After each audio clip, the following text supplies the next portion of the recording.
హల్లెలూయా. నీకు ఏదైనా కావాలంటే ఫస్ట్ నాకు కాదు దేవునికి అడుగు అని పిల్లలకి చెప్తే అదే వాళ్ళ నడుచుకుంటారు. హల్లెలూయా.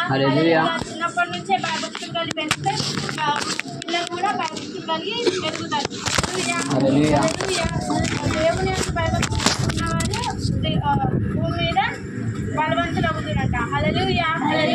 దేవుని యొక్క భయభక్తులు కలిగి మనం ఎప్పుడైతే ఉంటామో మనకి ఏది కావాలన్నా దేవుడు ఏదో విధంగా మనకి సమకూరుస్తాడు. హల్లెలూయా. మనం ఎప్పుడు ఏ శోధన వచ్చినా ఏది వచ్చినా ఏ కష్టాలు వచ్చినా ఏ ఇబ్బందులు వచ్చినా ఫస్ట్ మనము బయట చెప్పుకుంటామా లేకపోతే దేవునికి చెప్పుకోవాలా? ఫస్ట్ దేవునికి చెప్పుకుంటేనే మనకు దేవుడు అంత సమకూరుస్తాడు. హల్లెలూయా.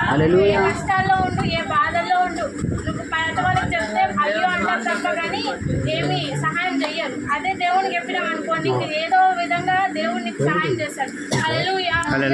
దేవునికి అసాధ్యమైనదంటూ ఏది లేదు. హల్లెలూయా. ఈ చిన్న వాక్యం దేవుడు